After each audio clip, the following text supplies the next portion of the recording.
Tiga. Baik, terima kasih atas waktunya. Perkenalkan, di sini kami dari kelompok 6 akan presentasikan materi dari kelompok kami, yaitu arsitektur pasca revolusi industri. Sebelumnya, izinkan saya memperkenalkan anggota kelompok saya, yaitu next. Yang pertama itu ada Iputu Bramasta Ramadinata dengan NIMAKIR 069, yang kedua ada saya sendiri, Gusti Putu Kusnaga Andika dengan NIMAKIR 072, yang ketiga ada Imade Arista Teja Parmadi dengan NIMAKIR 084, yang keempat ada Imade Gede Daniel Dwi Putra Purnama dengan NIMAKIR 096, yang kelima itu ada Imade Agastya Wedanta dengan NIMAKIR 109, dan yang terakhir ada Ida Bagus Dewa Dwi Satya Wijaya dengan NIMAKIR 202 2020 0621 Next. Baik, arsitektur Jugendstil. Arsitektur Jugendstil merupakan aliran seni rupa modern yang kaya akan ornamen dan asimetrik yang identik dengan karakteristik tumbuhan yang berliuk-liuk. Aliran ini merak di Eropa dan Amerika pada tahun 1819 hingga menjelang Perang Dunia Pertama, yaitu 1914. Namun pendapat lain mengatakan Art Nouveau berakhir pada tahun 1920 oleh Realisme pasca perang. Abad ke-20 merupakan masa yang subur bagi berbagai jenis seni rupa modern untuk berkembang. Hal ini dikarenakan pesatnya perkembangan teknologi dan pengaruh-pengaruh budaya barat. Next. Karakteristik arsitektur Jugendstil. Yang pertama itu ada bentuk-bentuk plastis dan organik tapi tetap mengandalkan prinsip-prinsip geometris. Yang kedua, kaya akan ornamen dan asimetris yang identik dengan karakteristik tumbuhan berliuk-liuk. Yang ketiga, penggunaan bentuk-bentuk organik seperti tanaman, daun, sulur, dan bunga-bunga. Yang keempat itu ada penggunaan bentuk, motif, dan warna binatang. Yang terakhir, yaitu ada ukiran cenderung berlebihan atau menekankan keterampilan yang sifatnya sangat emosional. Next. Baik, contoh arsitektur Jugendstil. Yang pertama itu ada Metro de Paris, yaitu berlokasi di Paris. Stasiun kereta bawah tanah Metropolitain atau Metro berdiri sebagai monumen kolektif ke Belle Époque, kota pada akhir abad ke-20 dan abad ke-19 awal. Dengan besi berserat bermotif setelah tanaman bergaya pintu masuk metro sekarang termasuk pada lambang arsitektur kota yang paling terkenal. Namun karena kekhawatiran kota dalam menghadapi industrialisasi dan keputusan arsitek Hector Guimard untuk memanfaatkan estetika arsitektur yang baru lalu akan membutuhkan waktu puluhan tahun sebelum pintu masuk akan mendapatkan reputasi terbaik yang mereka nikmati sekarang. Next. Yang berikut ada contoh arsitektur Jugendstil yang kedua, yaitu Home of Jules Lafayette, yaitu berlokasi di Paris. Gedung Lafayette, sebuah gedung apartemen di 29 Avenue Rep di arrondissement ke-7 Paris, Prancis. Dirancang oleh arsiteknya yang bernama yaitu Jules Lafayette dan dibangun antara 1899 dan 1900. Bangunan itu adalah salah satu contoh paling terkenal yang masih hidup Art Nouveau arsitektur di Paris. Fasadnya didekorasi dengan mewah dengan pahatan dan ubin keramik yang dibuat oleh produsen keramik Alexandra Bigot. Lafayette dianugerahi hadiah untuk fasad baru paling orisinal di arrondissement ke-7 pada tahun 1901. Next. Ada arsitektur Art Deco. Selanjutnya akan dipresentasikan oleh teman saya. Baik, di sini saya akan menjelaskan arsitektur Art Deco. Arsitektur Art Deco merupakan gaya desain yang diperkenalkan pertama kali pada tahun 1966 dalam sebuah pameran dengan tema Les Années 25 sebagai acara peninjauan kembali terhadap pameran Exposition International des Arts Décoratifs et Industriels Moderns yang diselenggarakan pada tahun 1925 di Paris. Istilah Art Deco ditulis dalam sebuah katalog yang diterbitkan oleh Musée des Arts Décoratifs di Paris. Semenjak saat itu, nama Art Deco mengacu pada desain seni yang sedang populer dan modern. Munculnya nama Art Deco pada beberapa artikel membuat namanya semakin eksis. Art Deco semakin mendapat tempat dalam dunia seni setelah terbit sebuah buku berjudul Art Deco, karangan Bevis Hiller di Amerika tahun 1969. Adapun juga karakteristik arsitektur Art Deco. Yang pertama itu menggunakan makna dari simbol dan ide ruang yang diterapkan dalam bangunan. Yang kedua, menggunakan bentuk yang terdiri dari material konstruktif berupa kaca, baja, dan atau dinding beton. Yang ketiga, menggunakan kesamaan antara nilai arsitektur ekspresionis dengan objek bangunan. Bagian-bagian utama dari komposisi arsitekturalnya biasa terdiri dari masa bangunan yang sifatnya sentral, dominan, dan menjulang. Dan terakhir itu ada proyeksi dari simbol-simbol manusia ke dalam masa arsitektur atau antropomorfik. Berikut adalah contoh arsitektur Art Deco. Yang pertama itu ada Villa Osola, Bandung. Villa Osola menjadi bangunan dengan gaya arsitektur Art Deco yang melegenda. Terletak di Jalan Setiabudi, Villa Isola kini digunakan sebagai kantor Rektorat Universitas Pendidikan Indonesia. Villa Isola dibangun pada tahun 1933 oleh hartawan Belanda, yaitu Dominique Willem Berti. Yang kedua itu ada Hotel Savoy Homan, merupakan hotel bintang 4 yang terletak di Jalan Asia Afrika, Bandung. Hotel ini dirancang dengan desain gelombang samudra bergaya Art Deco karya Albert Elbers pada tahun 1939. Baik, presentasi akan dilanjutkan oleh teman saya. Selanjutnya ada arsitektur ekspresionis. Ekspresionisme merupakan gerakan untuk mencapai campuran cita-cita yang kompleks, yang dicirikan sebagai rasional, emosional, dan romantik. Aliran ekspresionisme adalah aliran yang ingin mengemukakan segala sesuatu yang bergolak dalam jiwa. Penganut ekspresionisme memiliki paham bahwa art is an expression of human feeling, atau seni adalah suatu pengungkapan dari perasaan manusia. Aliran ini bertalian dengan apa yang dialami oleh seorang seniman ketika menciptakan suatu karya seni.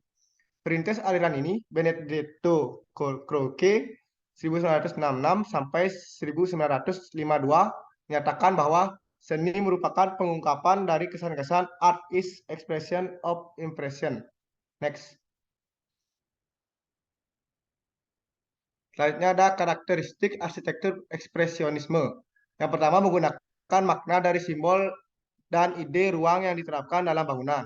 Yang kedua, menggunakan bentuk yang terdiri dari material yang konstruktif berupa kaca, baja, dan atau dinding beton.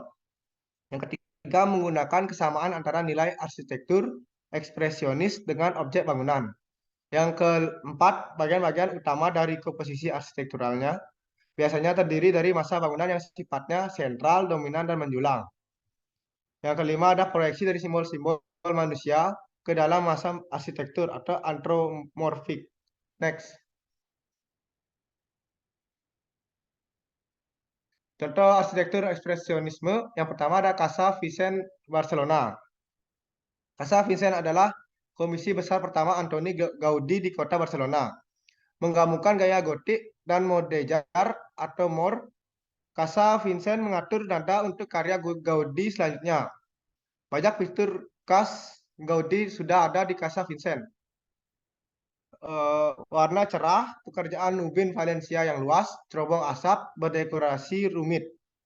Casa Vicent juga mencerminkan kecintaan Gaudi pada alam. Tanaman yang harus dihancurkan untuk membangun Casa Vicent dimasukkan ke dalam gedung.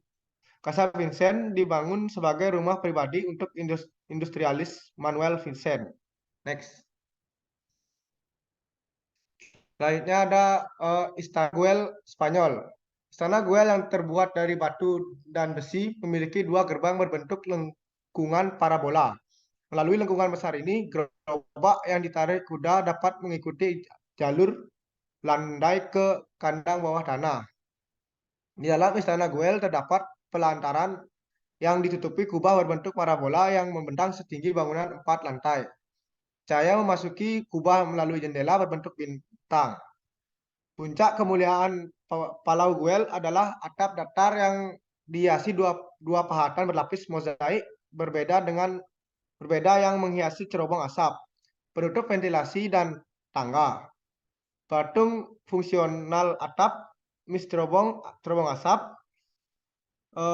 kemudian menjadi merek dagang karya Gaudi. Next. Selanjutnya akan dilanjutkan oleh teman saya.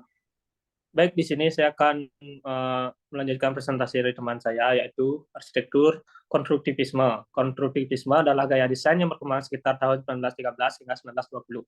Merupakan pengaruh kubisme yang berkembang di Rusia. Para seniman konstruktivisme adalah pelopor pembaharuan seni Rusia. Konstruktivisme adalah seni resmi untuk pemerintahan Bolshevik di Rusia. Konstruktivisme menjadi seni propaganda komunis Soviet syarat dengan muatan-muatan kampanye pemerintahan baru pasca revolusi Bolshevik. Seni konstruktivisme ini muncul untuk memperbarui ide bahwa karya seni tidak hanya berputar sekitar seni murni saja. Jika seni murni hanya terpaku pada kanvas sebagai medianya, namun seni konstruktivisme juga memakai media lain selain kanvas seperti poster, logo, perabotan, bangunan, dan patung. Next. Karakteristik konstruktivisme. Yang pertama yaitu banyak dijumpai unsur-unsur bidang geometris, selanjutnya mulai menggunakan ruang kosong dalam desainnya. Yang ketiga, sebagian besar karya konstruktivisme menggunakan warna merah atau hitam. Yang keempat, layout dan tipografi yang tebal sering ditemui dalam seni konstruktivisme seperti pada seni dadaisme, serta merupakan pengaruh dari gaya seni dadaisme yang ada ditandai dengan penggunaan metode industri untuk menciptakan objek geometris. Dan yang terakhir ada konstruktivisme. Rusia berpengaruh pada pandangan modern melalui penggunaan huruf sans serif berwarna merah dan hitam diatur dalam blok asimetris. Next. Selanjutnya ada contoh arsitektur konstruktivisme. Yang pertama yaitu stasiun metro oleh Ladosky pada tahun 1935. Istana Soviet merupakan proyek besar untuk menyaingi Empire State Building, menampilkan semua konstruktivisme utama serta Walter Gropius, Eriks, Mendelssohn, dan Le Corbusier. Namun ini bertepatan dengan munculnya Stalinisme dan kritik luas terhadap modernisme di seluruh seni. Selanjutnya ada Menara Tatlin, Rusia. Menara Tatlin pada tahun 1919, proyek arsitektur konstruktivisme pertama dan paling terkenal adalah Kosal 1919 untuk markas besar komunis internasional di St. Petersburg oleh futuris Vladimir Tatlin yang sering disebut Menara Tatlin. Selanjutnya presentasi akan dilanjutkan oleh teman saya. Arsitektur futurisme. Futurisme dari bahasa Prancis, yaitu futur atau bahasa Inggris, future, yang keduanya berarti masa depan, adalah sebuah ilmu yang mempelajari masa depan. Selain itu, aliran ini juga merupakan sebuah aliran seni yang grandi atau sebelum masanya. Terutama pada tahun 1909, aliran ini terutama paling kuat muncul di Italia. Meskipun ada juga pengikutnya di Britania Raya dan Rusia. Futurisme merupakan aliran seni di Italia yang didirikan oleh Filippo Marinetti pada tahun 1908. Gerakan ini diinspirasi dari kehidupan yang berubah karena permanusiaan yang menghasilkan unsur gerak dan kecepatan yang sangat berpengaruh bagi kehidupan manusia di awal abad ke-20. Next.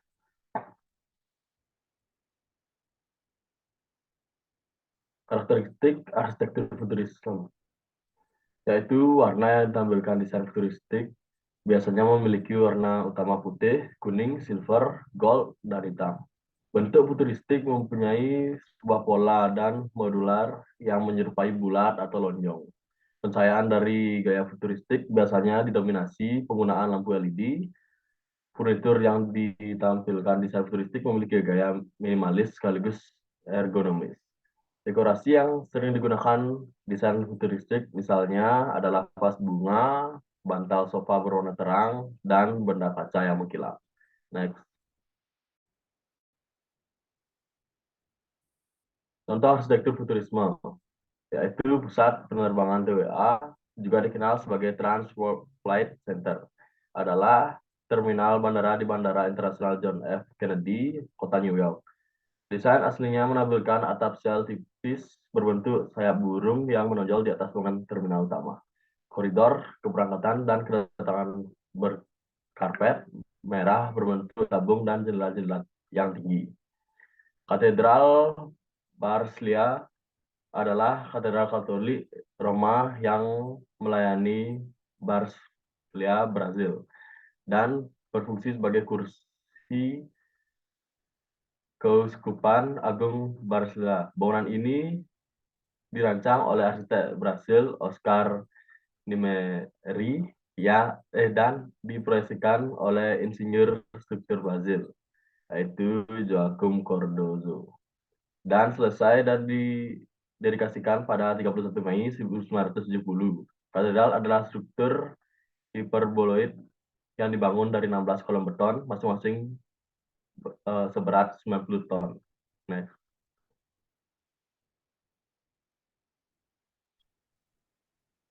Baik, di sini saya menjelaskan arsitektur suprematisme. Suprematisme merupakan penemuan dari seniman asal Rusia, Kazimir Meliv, dan merupakan salah satu perkembangan paling awal dan paling radikal dari aliran abstrak. Namanya berasal dari keyakinan Malevic bahwa seni suprematis akan menjadi lebih unggul ketimbang aliran-aliran yang berasal dari masa lalu dan akan menuju sebuah supremasi akan perasaan bunyi atau persepsi dalam seni gambar. Next.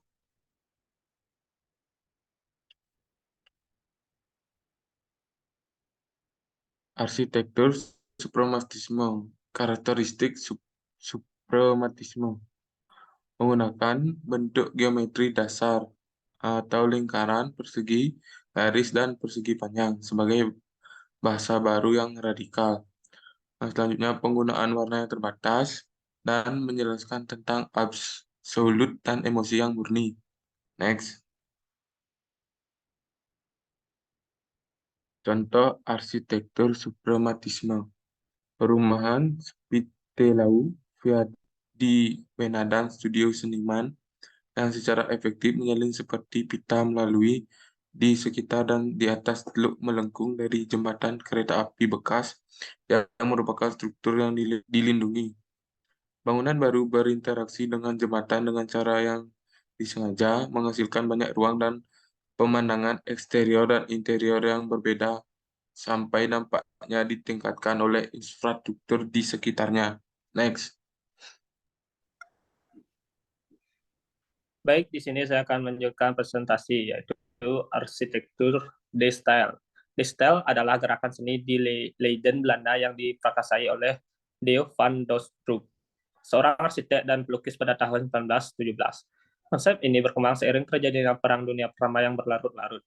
Komunitas seni di style kemudian berusaha memenuhi keinginan masyarakat dunia mengenai sistem keharmonisan baru, yaitu dengan mencari prinsip-prinsip dan estetika baru di dalam seni. Munculnya gerakan ini diinspirasi oleh gerakan Dadaisme. Next. Selanjutnya ada karakteristik arsitektur di style. Yang pertama yaitu penggunaan warna primer merah, biru, kuning, putih, dan hitam. Yang kedua ada garis-garis pembatas warna yang kontras. Yang ketiga ada komposisinya adalah harmoni sampai kontras. Dan yang terakhir memunculkan bentuk yang dinamis dengan permainan bidang dan pencahayaan. Next. Selanjutnya ada contoh arsitektur di style. Yang pertama yaitu Café de Unie di Belanda. Salah satu ungkapan seni di style terdapat dalam bangunan karya JJP Oud yang hingga sekarang masih ada di dalam keadaan yang sama dan utuh, yaitu Café de Unie pada tahun 1925 di Rotterdam. Bidang bagian depan terdapat pintu lantai bawah atas. Lantai bawah atas merupakan komposisi bidang-bidang segi 4, panjang horizontal dan vertikal. Papan nama dari kafe ini juga menjadi bagian dari komposisi bidang. Penggunaan warna utama merah, kuning, biru ditambah dengan warna abu-abu dan hitam dalam bangunan restoran ini juga menjadi ciri kuat dari D-style. Next. Dan yang terakhir ada yaitu Scorderhouse Utrecht. Pada tahun 1923, Rietveld diminta oleh Madame Truss Skorder untuk merancang rumahnya yang kemudian terkenal dengan nama Skorder House di Utrecht yang selesai pada tahun 1924. Rumah ini merupakan peragaan dari gagasan Theo van Doesburg menuju pada seni rupa arsitektur yang ditulis dalam majalah The Style. Dalam artikel tersebut, Rietveld mengatakan bahwa arsitektur dalam seni rupa baru atau neoplastik arsitektur hendaknya bersifat mendasar, ekonomis, fungsional, tidak mementingkan bentuk. Arsitektur hendaknya juga dinamis. Skorder House adalah salah satu dari modernisme The Style. Next. Baik, sekian pesan dari kelompok kami. Jika ada kekurangan materi atau kesalahan kata, kami mohon maaf. Kami tutup dengan Pramat Santi. Om Santi Santi Santi Om.